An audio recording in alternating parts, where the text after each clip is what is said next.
G'day everyone and welcome again to the chat. We recently saw the English Premier Ewing sale be concluded, and at the sale, as always, meet a lot of interesting characters. And joining me today is Angus Roland. G'day Angus, how are you, mate? Good, Ben. Good. Interesting character. I'll take that as a compliment. Absolutely, I say interesting characters because it takes all kinds of the Ewing sales.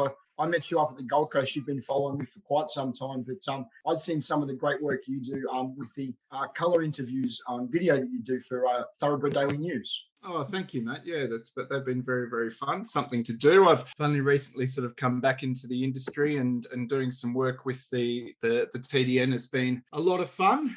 Getting up to the sales, they're a bit like a trade show, really, aren't they? In a way, the trade show leading into the main event, which is the races. But I think some of the stuff we've been doing has been a lot of fun, and the TDN has a great team there that I've been loaned to sort of work with on bits and pieces at the sales, and I think some of it's come across really, really well. My favourite one was when you mic'd up our favourite person from Coolmore and Kerry making the coffee. She's a great character, and I think it really showcased just how well loved she is. And she doesn't just do good coffee, but she's always up for a chat too, isn't she? Yeah, absolutely. Look, and I will say, favourite person from Coolmore, she's equal favourite with everybody at Coolmore. Yeah. I'll say the same call thing. me everybody else. But you don't make as good a coffee as Kerry. She's lovely. She's a real character, and the sort of concept behind doing that, and the piece we did with Matt Scown with the $1 Million Yearling going through the ring, and a few of the other mic'd up segments was really just to try and tell a story from a different angle. Magic Millions has a lot of the straightforward sales stuff covered, right? Bloodstock agents are getting better and better at sharing their own content and creating their own content, user-generated content as we go. So they're going to do a very, very good job of pushing the sale narrative itself. So we sort of thought, well, where's there an opening? Where's there an opportunity to tell stories that I like about going to the sales, but people who don't go to the sales might get some insight in? So that's where that sort of was born from. And they've been quite well received. You have your own business called Angus Roland Consulting. What kind of services do you offer to the racing and breeding industries? Consulting is a bit of a nuanced term, isn't it? It can mean all sorts of things being a consultant. No, so the consultancy was born out of, before I came back to the industry, I spent 5 years at Discovery Channel, Discovery Communications, which was terrific. 5 years working for a global company, managing some of the big channels that they have on the factual side of the ball. So Discovery itself, Discovery Turbo, Animal Planet, Discovery Science, RIP, in Australia and New Zealand, and also looking at their websites and the upcoming Discovery Plus streaming service, which I think has been benched since I left after they merged with Warner's. That gave me a lot of insight into data. A company like Discovery is all about audiences, and TV has the same problems that racing has in terms of reaching audiences, right? The TV world is fragmenting at a massive rate. Gen X and trailing Gen X, Gen Y and Gen Z are starting to fragment off to the FANGs, Facebook, Amazon, Apple, Netflix, and Google, and consume their content in all different ways. So traditional broadcasters are doing exactly what the racing industry is doing, which is trying to find any way to keep people on their channels, watching their content, consuming their content, and keep those younger generations engaged, because if they don't engage them now, they lose them forever. So we did a lot of work on audiences, audience research, focus groups, huge amounts of data coming through from Nielsen and just general research reports that are produced. There's so many, if you look online, Ben, that you can see in the habits and consumption habits of Australians across the demographics. And I was really missing racing. And I thought, well, what can I bring if I come back to racing? And I thought, well, the stuff I've learned over the last 5 years could potentially help racing in attracting those new audiences, speaking to them, even finding where they are, Ben, at the end of the day. We're very happy that we've done as an industry a long-term free-to-air deal with Channel 7. It's great in terms of reach to get racing on every Saturday to a much, much broader audience. But the average age of free-to-air consumers is so much older than it used to be. A lot of people in that Gen Z, Gen Y space aren't watching free-to-air anymore. They're consuming their content on demand. So how do we reach them? How do we introduce them to this sport that we love? So that was sort of part of it. Working with, I wanted to work with the industry, in particular bloodstock. I could see that the bloodstock businesses, studs, bloodstock agents, sales companies were producing great content, but I did wonder, looking from the outside in, whether that content was reaching anyone outside the echo chamber of bloodstock and racing. So look, it's early days, and the consultancy has evolved from that early concept pretty rapidly over the last 6 months. But we're doing some work. Started some work in the coming months with some bloodstock agents on helping grow their brand and use content marketing there. I do a little bit of writing and research stuff as well, because I do love the pedigrees and racing history as well. So doing a little bit of that for race clubs and things like that. But that's basically the consultancy. And let's be honest, with the consultancy, if you're not evolving, you're out of date within 10 years. 5 years, 1 year, the rate that the industry is moving on at the moment. I think too, if you look at just how well some of the studs market themselves, it translates into sales prices, doesn't it? Yeah, I think that's true. I think the sales prices are, I mean, it's extraordinary. It's amazing. The last 2 years, who would people can't go away on holidays because of COVID. What do? They got spare money. They go and buy horses. That's absolutely part of it. That sort of discretionary spend is being directed elsewhere. My discretionary spend was directed towards buying a dog who is currently barking his head off. Yes. Harry, come in here, mate. Come on. So that's part of it. Obviously, the drum that keeps getting beaten is prize money. Prize money's through the roof. So that's helping to grow. To grow prices in the ring, and it sort of becomes a cycle. Stallion fees go up, broodmares sales are going through the roof, the growth of digital driven by the pandemic, but also the sort of the growth in prices, and that they all sort of feed one another. I do wonder what this looks like in 10 years' time. I mean, obviously we're going to have CPI growth and that sort of thing, but how sustainable is it? There seems to be I'd love to, and I don't have the data in front of me, so I can't comment, Ben, but I'd love to see the diversity of the buying bench now as opposed to 20 years ago, whether there are less players buying horses, but potentially they're capable of spending more, and we're seeing a bit of consolidation there. It'll be interesting over the next 10 years as a few players leave the market through retirement, through old age, and that sort of thing.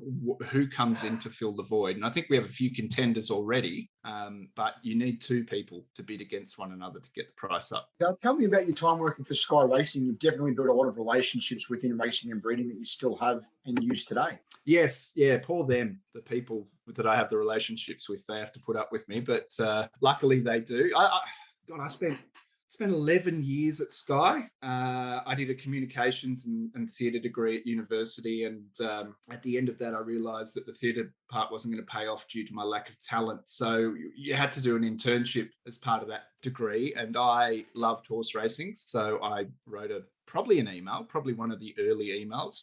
I don't think it was a handwritten letter, to Mari Moore at Sky Racing. It was Sky Channel then, I think. And Mari she was a great of the broadcasting industry in the 80s and 90s. She really broke through the glass ceiling, worked on Current Affairs, 60 Minutes. Like, she was a terrific journalist and TV producer, and she was the EP there at the time. And I said, can I do an internship for 4 weeks, please? And they said, no, we don't do internships. And I said, well, can I work for free for 4 weeks? And at the end of the 4 weeks, you sign a piece of paper that says I did an internship. And they said, yes, of course you can. When can you start? So I did the coffee thing and just was a pest and talked horses with anyone who'll listen, which was pretty much nobody. Followed a few people into the toilet by accident doing that. And at the end of the 4 weeks, asked if they might have a job, and they had one in the control room. And I'm not particularly technical, but it was as a vision switcher. So I was cutting the cameras on race days in the studio, which was actually a really good learning experience for a guy who was horse obsessed but knew nothing about the background of TV. So I spent 12 months in the control room there, and that was character building, I guess you'd call it. A lot of Mandurah dogs on a Saturday night at 2 a.m. Got to know some of the West's top canines and standard breds, and that was just as we were going into the international era we're in now. So I think I'd been there. Andrew Lejeune and I started in the control room around the same time, and he was a director's. Yes, exactly. He was a director's assistant, and I was a vision switcher. And he'd been there about 6 minutes, and they went, "You're English. You can speak very well. Jump on our first ever Royal Ascot live coverage," which was at York that year. I think Starcraft and Elstrom went over. So it'd be about 2005 or maybe 2006, 2005, I want to say.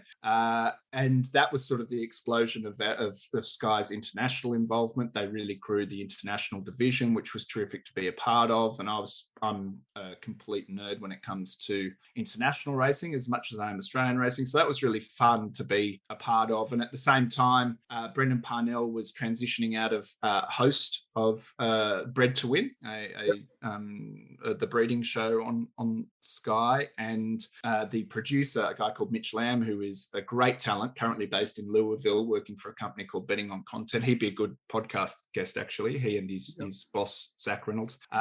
He was transitioning on to Racing Retro, so the Bred to Win producer gig came up, which was perfect because a lot of people at Sky Racing are into the punt. Not many are into the pedigrees. So I sort of got that opportunity, doing a little bit of producing here and there on other shows. I worked on the Greyhound Show, the Catch and Pen, Inside Racing with John Tapp, the early preview shows, and eventually when Mitch left, onto Retro as well. But Bred to Win was it's not my baby. I can't say that because it was Brendan's baby, but it was a real passion project. And going up to the studs to do stories and learning how to be a reporter as well as a producer were terrific. Making those connections, as you said, everyone is really, really giving and supportive of young people when presented with young people, and they really helped me through developing myself as a bloodstock journer. Would call myself a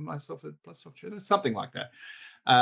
For sort of a good 5 or 6 years, and then I too started sort of to climb the corporate ladder, and pass that on to Gemma Cutting, who did a wonderful job on Bred to Win. We work with some great hosts too, by the way, Matt Browning and Joe McKinnon, Chris Kearns, the late Chris Kearns, wonderful man, and latterly Caroline Searcy, who's still doing a great job with the program. So it was, Bred to Win was pretty revolutionary for a channel like Sky, and let's not forget, I came along, I was 7 or 8 years old when I came along, so it was in the 90s they were going up and doing stories. There's great vision in the Sky archives of Brendan Parnell holding Danehill, Brendan Parnell with Columbia, Octagonal and Millwad's full brother, in a paddock before he'd gone to the yearling sale at Cambridge in New Zealand.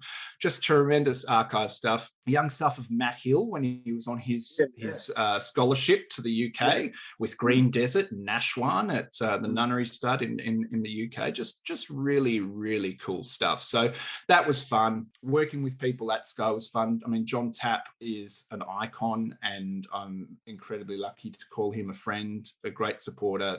Mari, as I referenced before, Graham McNeese, all of these wonderful people, and I've left many out, and I'm sorry for that, but it was a really, really good time. But at the end of 11 years, the call to sort of change, the itchy feet happened, and that's when I sort of made the decision: do I go down the racing route, or do I develop myself more in the TV and corporate space? And Discovery came up. You told me about. Acting. Well, I grew up in a small town called Armidale, which is about 5 hours north of Sydney. And I think when you are in a small town like that and you are theatrically inclined, and I love drama and that sort of thing as a kid, you tend to stand out a lot more than you would in a big city or something like that. So I had a lot of people telling me I was good, which can be dangerous. So I did a deal with my parents. I said, look, I want to be an actor. And they said, well, no, that's a terrible idea. And I said, okay, well, what if I study acting, but it has another string to its bow, and they agreed. And I went through this audition process for Charles Sturt University's theatre media course at Bathurst, which was incredibly well regarded. I read recently that they're thinking about winding it up as they consolidate. That's an educational thing. I think a lot of universities are doing this, cutting costs. But it was communications, so journalism and that sort of thing, as well as theatre strands, which was great. And then I took a gap year before I did that, and went to England and did a bit of Amdrams over there, Oberon in Midsummer Night's Dream, which was great. And that was a lot of fun to be, surrounded by Shakespeare while doing Shakespeare. The director, he insisted that I get voice coaching because I was pronouncing the declaring the Shakespearean lines with an Aussie accent. I didn't know. I thought I was quite cultured, but apparently I wasn't. So that was a chastening experience. And then after doing a bit of that in England, I moved back and did 3 years, and it was a really fun degree, and it did a bit of everything. So not only did we do the stage stuff, we did musical theatre and that sort of thing, but we did clowning, we did acrobatics, stage combat, an Italian style of theatre called Commedia dell'arte, which is with masks, and is still practiced today. It's ancient theatre, and of course all the behind the scenes stuff. You learnt to build sets and run lights, and it was terrific. It was terrific. Very early on, I realised I was no good, but it was a great 3 years, and I think it helped me grow up a little bit, and probably gives me a bit like the production at Sky. It gives me a little bit more perspective on what I've ended up doing. I think it's nice to dabble outside the racing bubble, right? Every now and then. So it was a tremendous time. I still love going to the theatre, and my family would insist I'm still a drama queen. So I haven't left the acting behind completely, but sometimes you got to see the writing is on the wall. Where does your love of racing and breeding come from, Angus? Where do I start, Ben? So as I said, I grew up in Armidale. We moved around a lot. My father was a farmer, a small farmer. We had cattle and sheep and chooks and that sort of thing. But the first farm I grew up on, it's actually owned by John Peatfield now, Singo and Gurree's vet in Armidale, was called Rose Cottage Stud Farm. And Rose Cottage Stud Farm was named after a mare that my dad owned. He always had 1 or 2 brood mares. And she was beautifully bred. Cheap. He bought her cheap. She was from English bred, from the family of Hyperion, the Selene family. Same sort of different branch of the family tree of Sir Tristram, who was big at the time, obviously. And everything she threw was a city winner.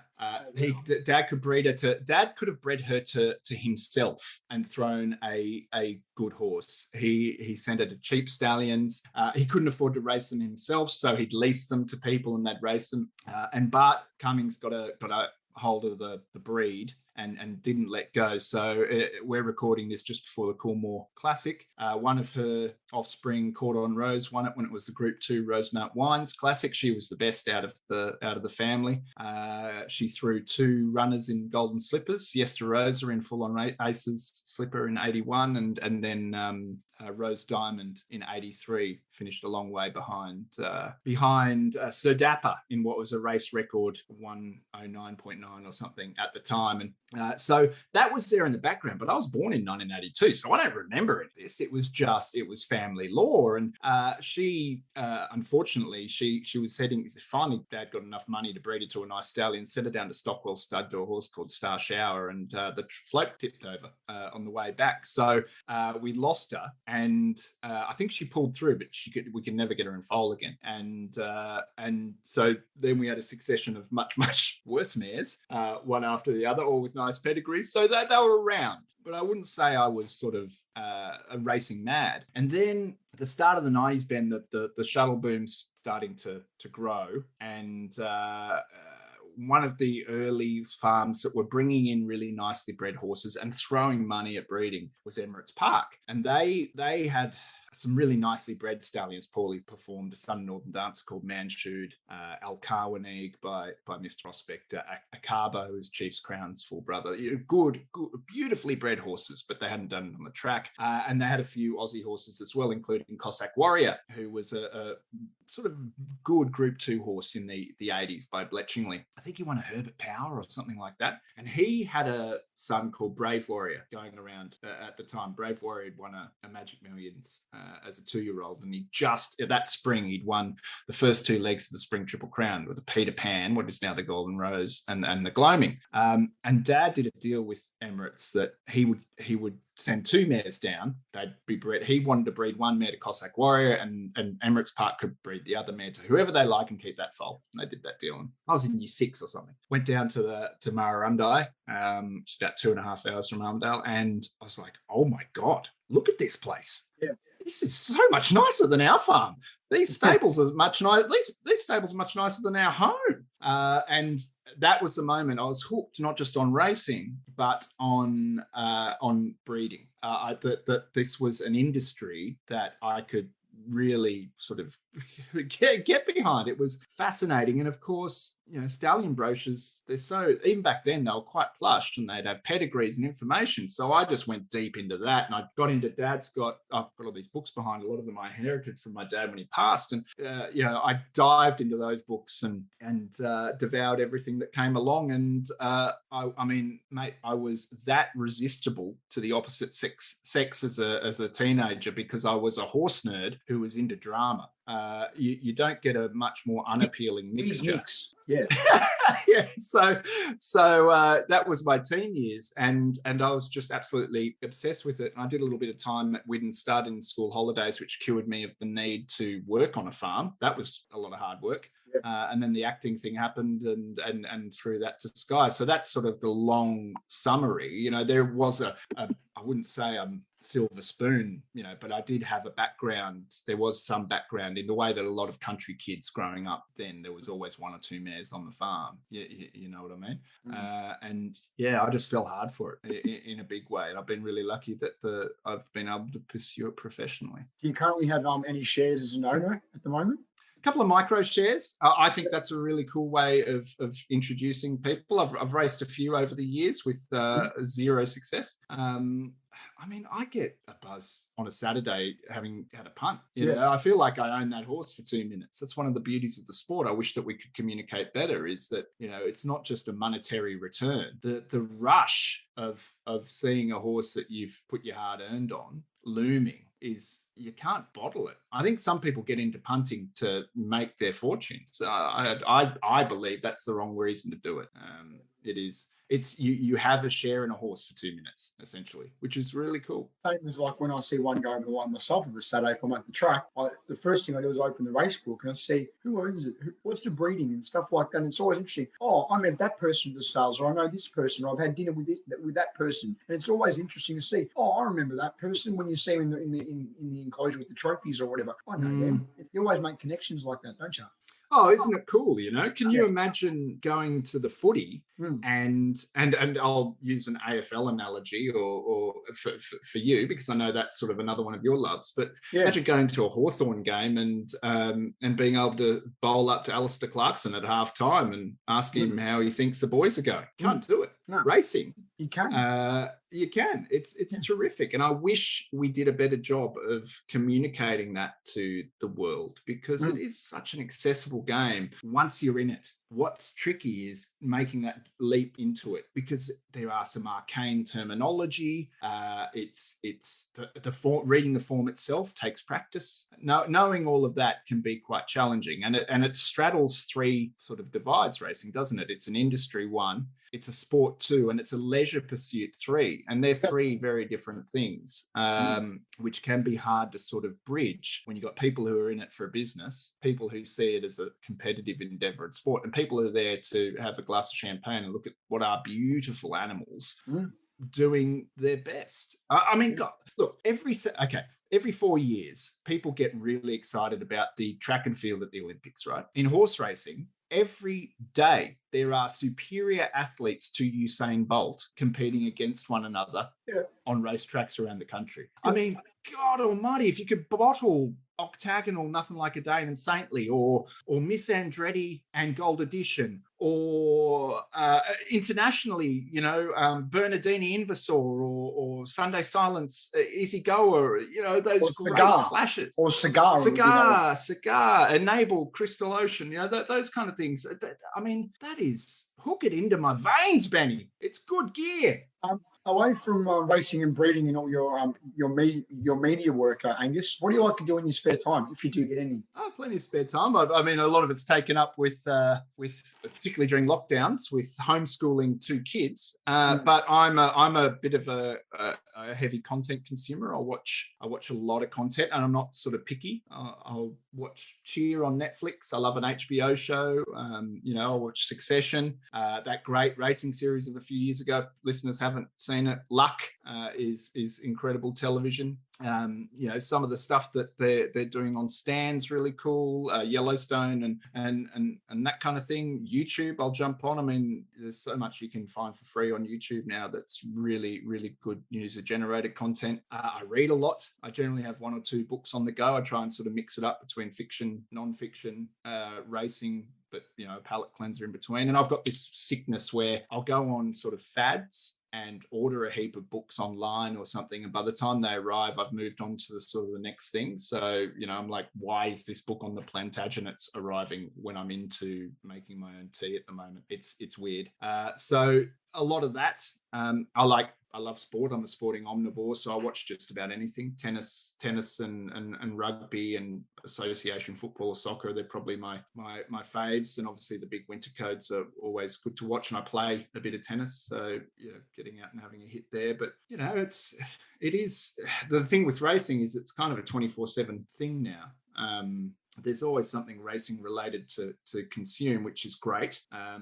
Weekends can be a bit full on. I mean, you've got Saturday morning US racing into Saturday afternoon Group 1 Australian racing into the evenings in the flat season. You've got some wonderful European stuff going on Saturday evenings into Sunday morning, more US racing because that's their Saturday and often their best racing's there. And now with Sky covering the West Coast and the New York Racing Association's YouTube channel streams America's Day at the Races for free. It's amazing. It's awesome. Which is amazing. Exactly. Then into Sunday, and you've got your Japanese and Hong Kong racing as well as the Sunday Australian racing. Weekends are pretty chockers. And also, my family do like to see me and talk about something other than 4-legged beasts running in a circle. So a bit of everything. But when I was 5 years off, when I was at Discovery, I was still consuming racing fairly regularly. It is part of my life. And it's what you mentioned, YouTube. It's great. Like I was out and about after the races on Saturday night, so I didn't see it, but I was able to log on and see how Parsifal went over in Dubai, for example. It's amazing. Log on into YouTube, you can watch replays of everything overseas. It's great. Good point. Yeah. And shameless plug, log on to the TDN YouTube and check out some of the yarns with Gus we've been doing. Plug. Yeah, absolutely. I must. And I must have to maybe replay replay the one of Kerry making everyone's coffee. Yeah, sure. Yeah. Kerry. Has Kerry got you on a retainer or something? You get the coffee for free. We just have a good relationship, and we always catch up. I catch up with her at the Gold Coast. We always have a good chat every day at Easter as well. And he's always up for a chat and very, just always down to earth and very supportive of everyone around. And great, isn't she? Touched on briefly, just one last one, Angus. Are there any exciting projects on the horizon coming up for you with what? I did. Like I said, I can't really sort of expand on it a little bit. I literally just dived into it, but potentially some an exciting involvement in exciting new business launch, and in terms of the coming up with the roadmap strategically to launch that, which has been fun. That's been great. And doing a little bit more writing and that sort of thing, which probably won't see the light of day until the spring. Just a little bit of research stuff around some of our big races in the spring and how the winners of those have worked as stallions. And obviously continuing to do the Connections cast and a few little bits and pieces there, which has been really fun. But ultimately, like this, I mean, we're in a world now where, as we said, audiences are quite fragmented and different segments like different kinds of content. The chat serves a certain segment that maybe aren't going to be watching racing.com on a Tuesday or what have you. It's all complementary. hopefully it all sort of helps raise it a little bit, and hopefully we do start to see a few new players coming in the industry. I'd love to see a little bit more diversity and inclusion. It's really I mean, it's easy for two white guys to sit here talking about this, but I'd love, today we're recording this on International Women's Day. There's been a lot of strides made, bringing women and giving them an equal voice, an equal chance in this sport, and we still got a long way to go there. People of colour, I'd love some First Nations representation. I'd love to see us do a Doug Nichols round type thing at racing, a Darby McCarthy Day or something where First Nations people are championed, and there's pathways developed as well up to that point. We have Australian flags on silks on the 26th of January. We have gold coloured silks on Anzac Day with the Rising Sun logo. What about engaging a race club, engaging Indigenous artists to do 8 sets of Indigenous inspired silks for a special day, something like that, and people with disabilities as well. My son has ASD. I'd love to see the race clubs do a little bit more work in making that a little bit more inclusive. He, in particular, has sensory difficulties, so big crowds make him very anxious and upset. A lot of sporting businesses and stadia are now investing in sensory rooms and that kind of thing. Like, I've been to racetracks. There's so much space there. Surely they can invest in one sensory room to make people feel more comfortable coming to the races and reaching out to people in more minority groups to make them feel comfortable coming to the races. So I think we've come a long way from the days of women aren't allowed in this section of the grandstand. Women aren't allowed to be members. All of that guff. We've still got a long way to go. And I don't think we should rest on our laurels, because the other thing is, racing at the moment does not reflect what Australia looks like. No, it does not. And if we want to continue to represent a cross-section of Australia, we need to visibly represent that cross-section. That's just my thought, my two cents. Hopefully not too controversial for the chat then. Angus Roland, thanks for joining me. It has been my pleasure. Took you 66 episodes, but you finally reached the bottom of the barrel. Thank you. Thanks.